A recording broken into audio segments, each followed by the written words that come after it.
Okay, we're live with Laura Modi, CEO and co-founder of Bobbie Baby. Hi, Laura.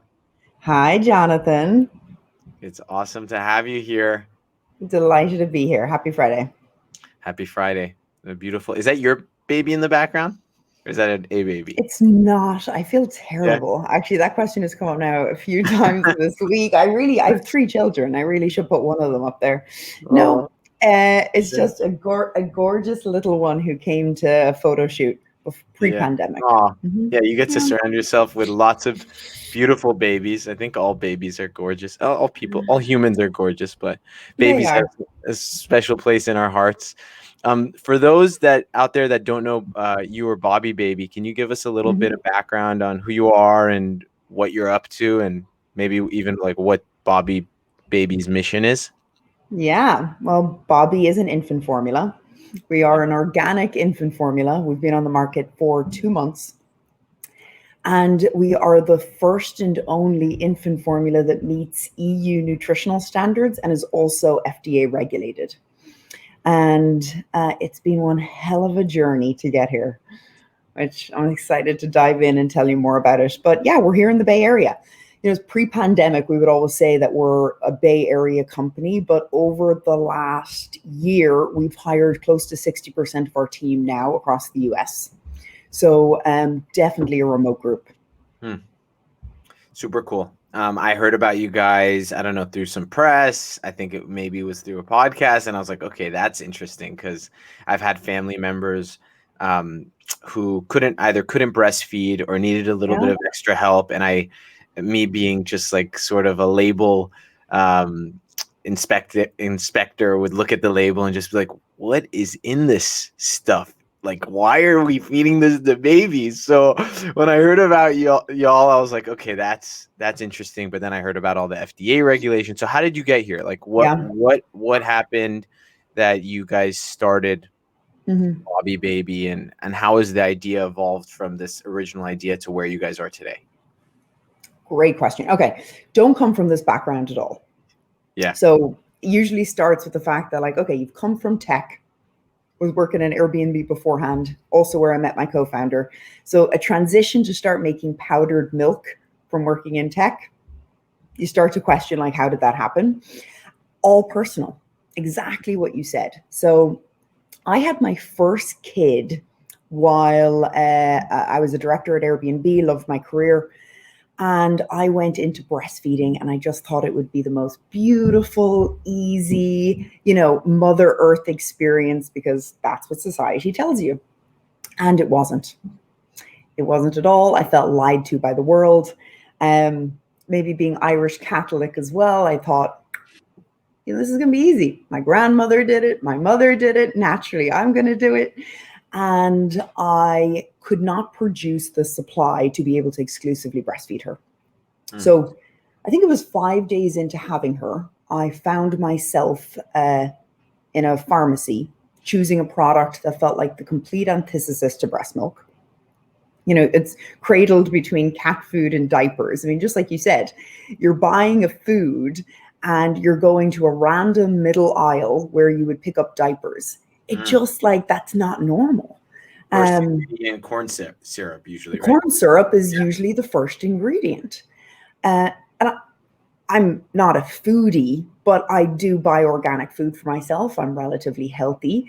And here I've just spent 10 months being really healthy for a child. Bring her into the world, and I'm about to feed her something that's 48% corn syrup. That just seems mad. Um, so you're right. You turn around, you read the back of the label, and you start to question, why does the market exist like it does today? It's also the same products that me and you probably had as kids are the same ones that we're feeding our own kids. So it hasn't changed. It was It's the probably same produced two then too. brands. It was probably produced Yes. 20 years ago and it's been Stop. sitting Stop. there. Um, so the inspiration was entirely personal. And, there's nothing like having a child that stops you in your tracks and says, like, I may not have the background in the infant formula industry, but I am fueled and motivated to make sure that for the next child that comes into this world, that we can have Mm. something better on shelves. So then what? So you Yeah. leave. So you Did you leave. leave? Yeah. You leave You, Airbnb. Do you start tinkering in your garage? Do you like what happened from there? Like what was the investigative, or do you yeah. order a bunch of products from Europe? Can you run us a Yeah. little bit through what the The timeline was? process. Yeah, Yeah. yeah. What was that Okay. process? I love You'll to get get out on that. I know, right? Yeah. I mean, it is. I think, it's funny when I look back now, that transition to go from 0 to even 10, like that process of knowing absolutely nothing to beginning to get the gist of it. I'm staring over at a book that I first purchased. It's called The Human Milk Biochemistry and Infant Formula Manufacturing Technology. It cost me $215, this book. Wow. And I'll never forget that moment when I said, okay, I'm going to go do this. I'm going to start, getting into this industry, but I know nothing about it. So I need to go out and research it. And I need to buy something. I need to buy a book like you do. I mean, what book costs $215? The only infant formula book that exists on the market costs that. And I remember thinking, well, now I've spent $200. Like I'm really in this. Like I'm going to have to keep going. That was the first step. I think then it just turned into this research process. There was 2 people I found online. The first one wrote a book called Lactivism, Courtney JOON. And Courtney studied the society pressure that women were put on to have to breastfeed across the US and how it's really increased over the last century and how that pressure has led to postpartum depression and really women just becoming mentally ill because they're forced to breastfeed. And when they're unable to, they're left feeling like a failure, disappointed, guilty. And that's, outside of the product, that's a huge factor for why we exist to change, or what we exist to change. The second person I called was a woman, Bridget Young. Her website was called babyformulaexpert.com. So you're going to call the expert. And I called this fabulous doctor and scientist. She had her number on the website at the time, and told her I wanted to make a better infant formula, contracted her for the next 3 months, and we started to design a formulation.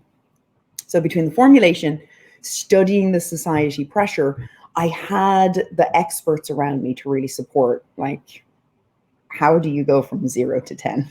That was really the initial step. Yeah.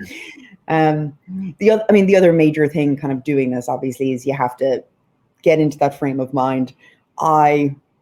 That same week I said, I'm going to go do this, I also found out I was pregnant with my second child. Wow. So turn to my husband, say, I'm going to quit my job, pregnant with our second child, and before he comes, I will have a better formula on the market. We had no idea like how long it would actually take or what the process was, but it's powdered milk. It can't actually take that long. But I'll give myself a good 9 months. By the time he's here, we will have it. So by the end of the 3rd month, which is the end of your first trimester, we had like a little assessment. I had spent 3 times the budget that I had originally planned. So now you're watching your savings dwindle. All I had was a spreadsheet. Like literally a spreadsheet of just a lot of numbers, the formulation, fabulous ingredients, like the dream recipe that you would want. It mirrored nutritional. And what was that? Like the dream Recipe? Yeah. Yeah. I mean, it had no fillers.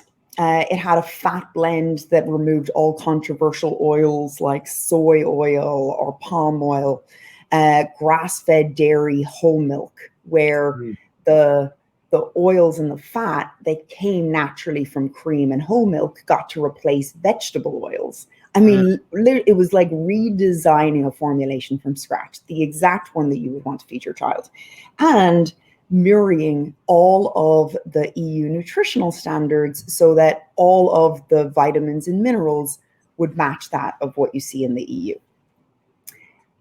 Sounded great. We got to it, and I'm staring at it going, okay, but now how do you make it? Like you can't go find, 38 ingredients and make this up in your kitchen. You need to find a lab. You have to do some benchtop testing. You have to get it from raw ingredients to actually turning it into an actual formulation. Unlike baby food that you can actually test in your kitchen, infant formula you can't. So one of the bigger challenges with this is even a lot of the raw ingredients that would come in like liquid form, you need to put them through a spray dryer process. So it's a completely different manufacturing operation to turn raw ingredients into what is ultimately the safest food on the market to feed babies. And hence why I had to jump into the book on how you actually manufacture infant formula, which is the driest book in the world. I definitely wouldn't recommend anyone to read it. So that was the first quarter. Needless to say, it didn't take 9 months. It took way longer than 9 months. So to keep taking you down this path, the moment I realized I was not going to get this done on my own and I needed to find a manufacturing partner and I needed to hire a team, I made the decision to go out and fundraise. I was 4 to 5 months pregnant and I began the fundraising process. With your second, not your third. That's right. Yeah. Yep. More babies have been born than products in this process. So pregnant with my second, 5 months, realized I'm going to have to go raise some money and started the process. Met with 68 investors and 4 of them came in. 2 weeks before I delivered my son, we closed a beautiful round of 2.5 million to get us to a place of manufacturing our formulation. So yeah, delivered a beautiful little boy and then got back on the bandwagon to figure this out. So as you can imagine, you're 9 to 10 months into the process and you're still in a position of figuring out, how do I get this manufactured? Stop me at any point, by the way. No, if you have any questions. Okay. So you get this product and then you also get a pilot.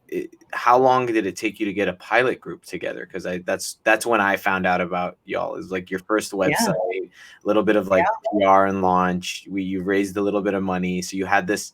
Did you kind of run that concurrently to product development, finding your initial customers?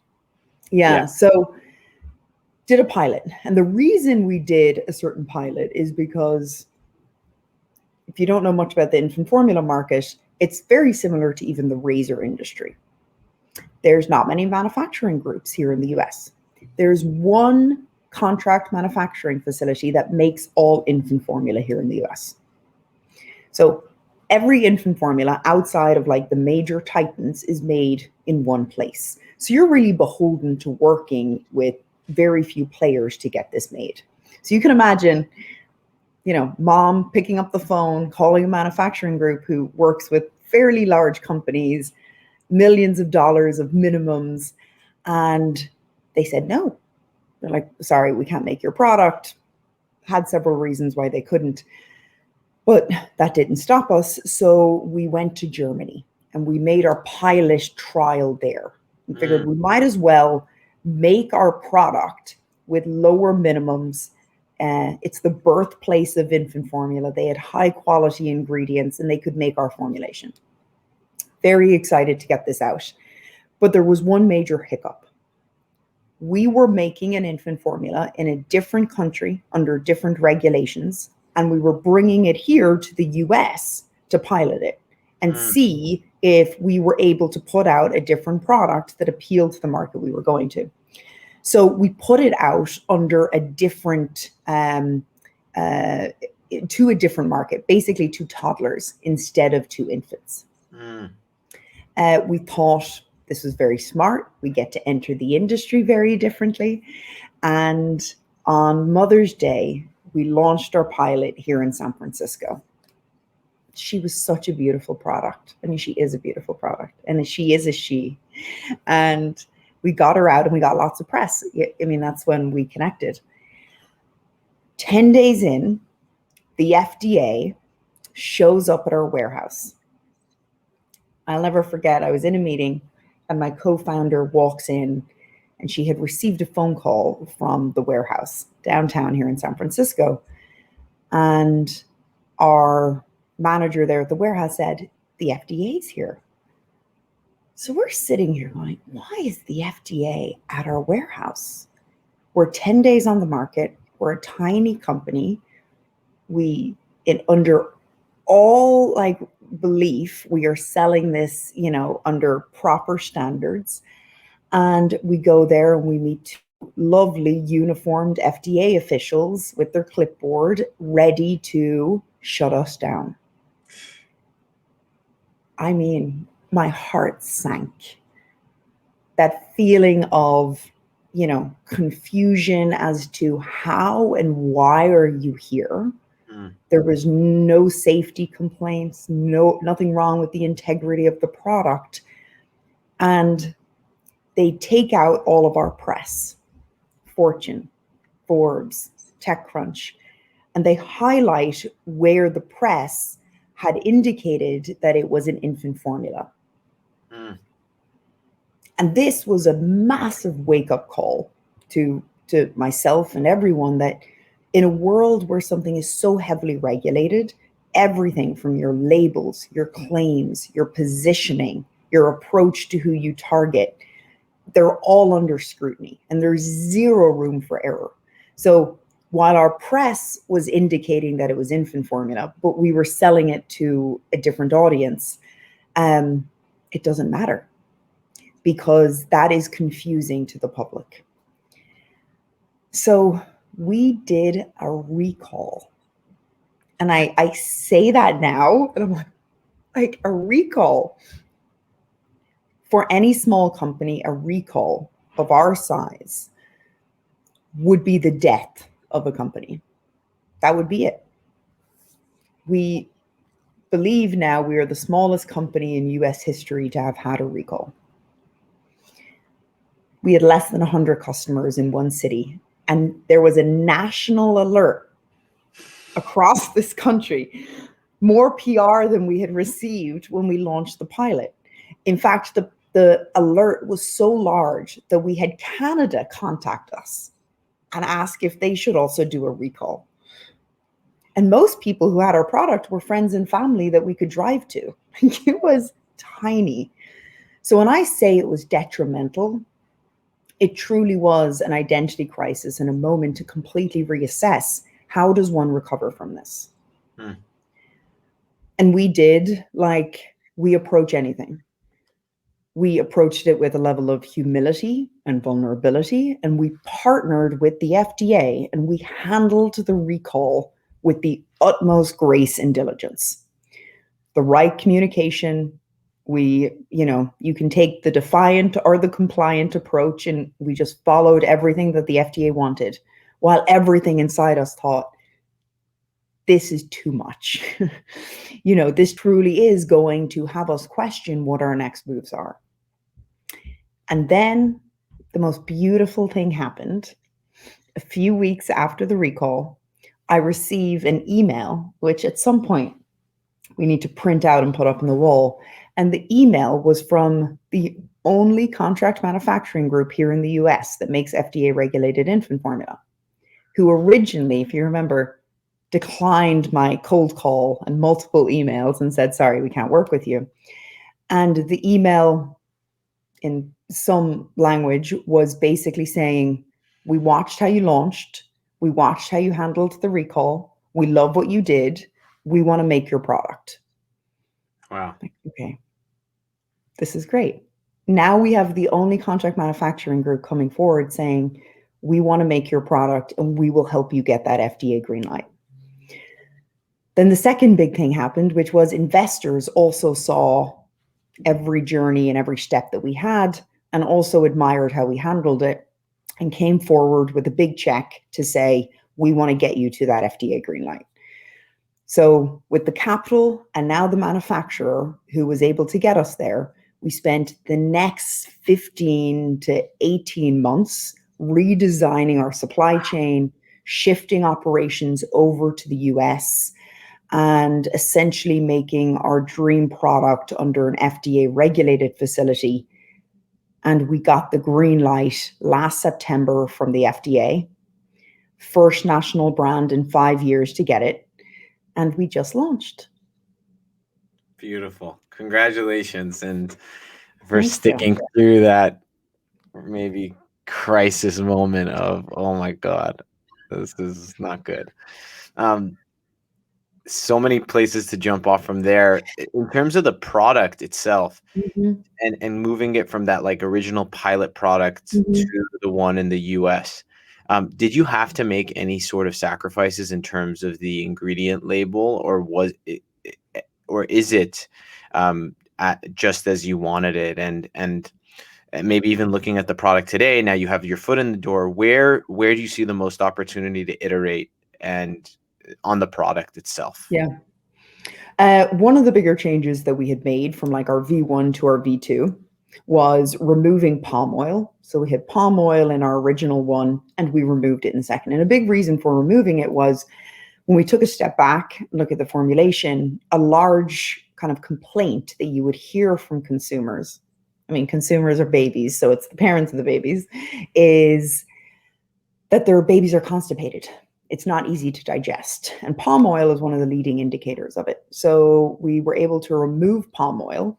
And now nothing gives us more joy. Can express it truly is. On a daily basis, we receive love letters about how amazing their baby's poop is. So just knowing that we've gotten that bowel movement going, knowing that what goes in, like we're seeing very healthy stuff come out. I mean, really, there is no better joy. And it's a huge signal to a parent it's working, because there's like your child's not talking to you.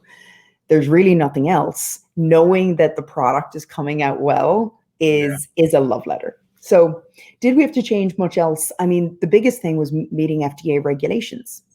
I'm trying to find a way to describe this, which is the FDA's regulations. They set standards for certain ingredients in nutrition, where they've got a minimum standard and then a maximum. Yeah. And it's pretty wide. So let's just use iron as an example. The iron standard that they have for Minimax look like this, and in the EU, they look like this. So for Bobbie, we needed to do the Venn diagram for every nutrient. And what we needed to do was, if we want to come forward and say that we have designed this to be within the EU nutritional standards, how do we also make sure that we're in the FDA's as well? So, excuse my very lame way of describing it, but you have to look at every single one, and you have to find the overlap so that you can both be FDA regulated but meet the standards for FDA's nutrition, or for the EU's nutritional requirements. And that process took a long time. And sorry, why match the EU's? Is that because they have the gold standard when it comes to infant formula and have already made it cleaner and healthier? Like, I know, is there a company that's funny enough called Holly Baby? And Holly, yep. Yeah, I was talking to a mom last night, and she's like, she bought the goat milk version, and her baby wouldn't touch it, because I think oat milk is a little bit more, I mean, goat milk. I don't think anyone has done it with oat milk yet. That's maybe in 2023. She wouldn't. Yeah. So what is that? Why the EU standard, as you guys have even shifted production to the US? Is it because you have a great question? Yeah, global expansion as well. Well, what you're hitting on, the fact that you mentioned Holly is like mad, because that is a European infant formula that has made its way here to the US illegally. So there is a black market for European infant formula here in the US. Wow. And it's so large that mostly for parents, you don't even realize it's illegal. You don't even realize it's a black market. You go to what looks like a credible site, you fill your cart with a load of infant formula, and you check out and you receive it. But that process of getting that infant formula and how it's set up is not legal here in the US, because it's a regulated product. It is the sole nutrition for an infant. Why are parents at mass doing this, though, is because it has become public knowledge, or at least belief, that in the EU, their standards are higher. Mm. And there's many debates with scientists about what is or what isn't. I will say, after being in this for what feels like a very long time, infant formula is infant formula. And I don't mean to completely like dumb it down. There is a recipe and it needs to mimic breast milk. And if it doesn't mimic breast milk, it's not an infant formula. Everything on top of that are small nuances that make sure that it's being adjusted because science has come forward and told us we've learned something. So now we should make that change to the infant formula to reflect it. The EU updates their regulations every 4 years based on science evolving. The last time the FDA updated their standards for infant formula was in the 1980s. Essentially when we were born. So we ask ourselves a few things. Maybe that's because science hasn't evolved, which doesn't seem likely. We've learned a lot about what's in breast milk and maybe what's lacking in infant formula and how we should be bridging it. Now, to many companies' credits, they're seeing the science evolve and they're actually making the changes themselves. But the problem in an industry where you have few very large companies, they're going to do what the regulations say. And unless they're pushed to have to change it, they're not going to change it. So I'll use one major example in the EU recently. In 2019, the EU mandated that you have to have a minimum bar of DHA. DHA is for brain development. Very, very important nutrient for infants. Can you only get that from fish oil, or you can also get that from like spirulina and some, right? Algae. Yeah, algae. Yeah. So again, that was actually a huge factor for us to not take it from fish. It also leads to a very fishy taste and smell. Yeah. Which is, another thing that we get very proud of when parents are like, it actually smells nice. I'm like, yes, it doesn't smell like fish. But DHA is very important. It's essentially the omega-3 fatty acids to support brain development. So the EU has a minimum bar that everyone has to meet in the EU. And that minimum bar is higher than all US infant formulas meet. Mm. So what I essentially mean is no US infant formula would pass the bar in Europe, except for Bobbie. Wow. So we were in a very fortunate position while these changes were being updated in the EU to say, well, those changes being updated in the EU, so we got to increase our DHA too. So we are the only infant formula that meets the DHA levels set by the EU. Super cool. It sounds, sort of pivoting from the product, it sounds like when the whole FDA crackdown happened, your team's conviction or communication in terms of just like being compliant and taking the feedback to heart, and making sure that you were respectful of the FDA's, whereas some companies might be like, F the FDA, like we're a startup, we're gonna move fast and break things, we're not gonna listen. And you guys did the opposite, and it sounded like it really worked in your favor. Were there any other major decisions you made in the process, whether it be team or anything else related, that you can contribute to getting to this point where you were able to launch 2 months ago? Mm-hmm. I mean, I appreciate you saying that. It's great to always be reminded like what got us to that place as well. One of the like more mindset changes that we did have at that time was, and I remember having this conversation with someone where you can't play the martyr. Like it doesn't benefit anyone to be in a position to say, poor us. It never does. And if you look at it in the opposite direction and say, well, what would happen if there actually wasn't any regulations? What would happen if there wasn't FDA? We would be looking at a very different market and a very unsafe market for infant formula. So while there can be a lot of frustration and disappointment and maybe unfairness felt, at the end of the day, you need to trust the system and know that while it's not perfect, and it's not, and my gosh, do we want to change the industry and push standards, it exists for a reason, and you have to get on board with it. And I set the stage with that because the other things that we really did well was this mindset shift. Mm. And one of those was the fact that we were entering an industry. We were coming into someone else's industry, not the other way around.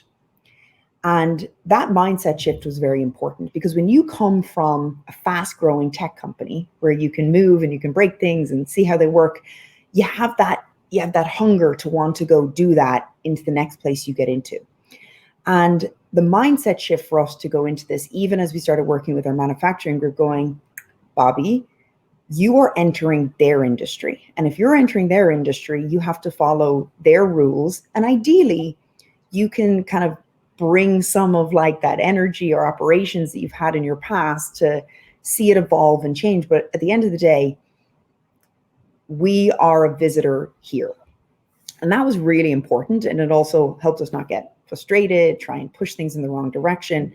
And I would say our partnership with our manufacturing group is a testament. It shows why that was so important to have that mindset shift, because it is an extremely strong partnership. And if we didn't shift that, we would have gotten very frustrated with the timeline, the general process, the limitations. Yeah, so I think that was a big one. And then obviously team. We hired people who were passionate about wanting to change infant formula because of their personal fuel and desire to see this change. And we hired that first before hiring experts from the infant formula industry, because there's not many to start with, but you start to look for a unicorn if you're trying to look for both. And while we do have a few folks who come from both, the majority of our team were moms who came forward and said, I had the personal pain. I am motivated so much to see a change. I'm on board. And most of them were motivated to see a change because we hired many of them pregnant. Very similar situation to what I was in, pregnant with another child. And you want to see, exactly, you want to see that product for this next kid you're about to have. So yeah, we've had 19 babies born across the team. And wow, amazing. 19 and counting. What are the biggest challenges today, now that you've gotten over that hurdle? Mm-hmm. Maybe even as it pertains to something like customer acquisition, building community, yeah. And maybe intertwined in that question is, are you guys still primarily direct to consumer, or is retail and distributing through the Targets, the Walmarts of the world in the next few months?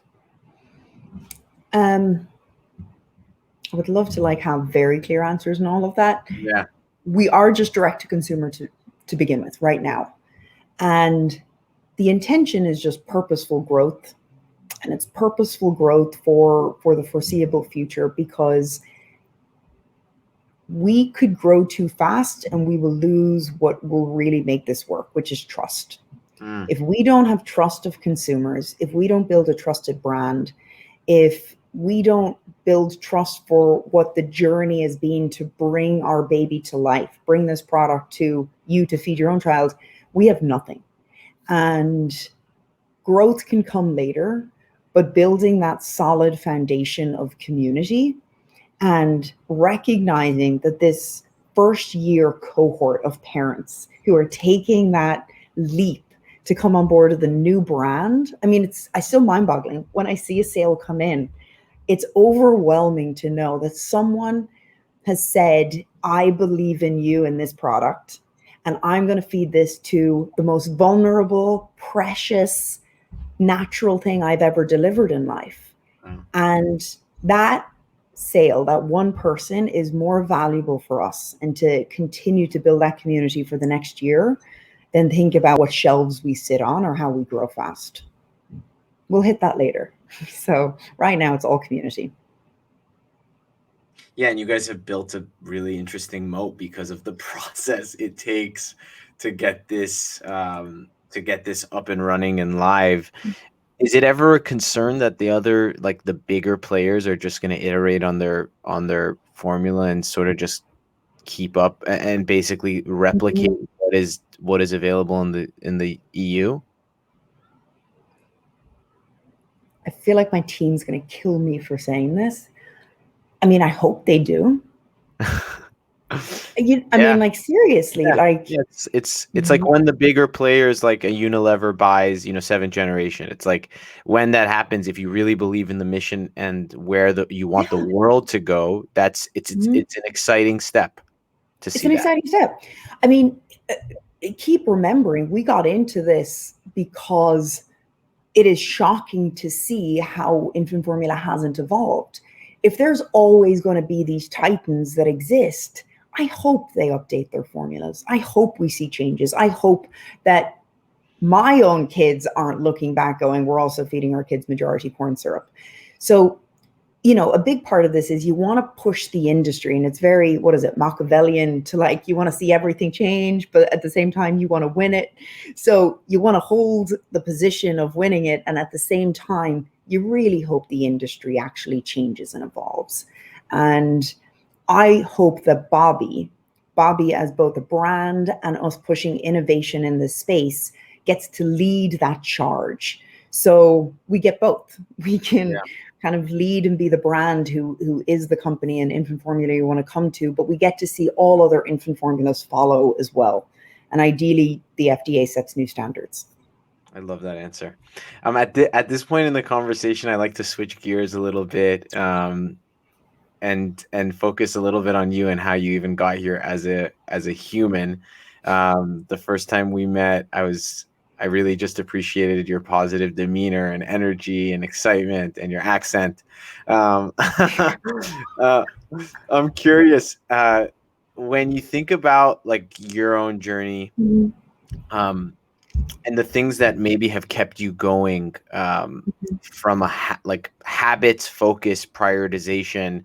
Are there any practices that you've implemented in order to be able to, yeah, stay focused and to just stay also resilient? How much of that is you as a person? How much of that is something that you've developed over the years? Um, I think I've always had it, but over the last few years, I've only realized that it's something in me, which is I want to prove myself. Mm, Um, I want to prove myself in a way, and it's not like having to prove yourself to others, but I want to I want to prove to myself that I can push something, that I can change something, and if and a huge kind of um, reflection I've had on myself since becoming a mother is if I don't have a million things going at once, and if they're not in many ways somewhat crazy, I feel totally dissatisfied. mm. And I mean, that goes for like just having multiple children. Like, I could just keep having babies. I'd keep having babies, keep wanting to do it while running a company. There's definitely an element in me which, if I don't make someone slightly squirm at the idea of what I've taken on, I don't feel like I'm pushing myself. Mm. And yeah, I think that's always existed. It's existed since I've been a kid and in anything I've really taken on. And I think my husband just really hopes I stop with the baby side of it. We can move on from having children. But yeah. Does that ever, like, what do you do to counteract that? Because I'm sure like that's, Mm. you in many ways you probably are superwoman, but like what do you do in order to, because that's also a lot of pressure and a lot of like just adrenaline in some light to like just keep Mhm. going. Like what do you do in order to counterbalance that from maybe like a well-being perspective? I know like this is everything you're focused on. And I need to spend time with you to learn this because I'm not good at it. I'm not. I mean, I do a lot of exercise And I mean, that really is a release for me. I mean, honestly, even spending time with my own kids is a release.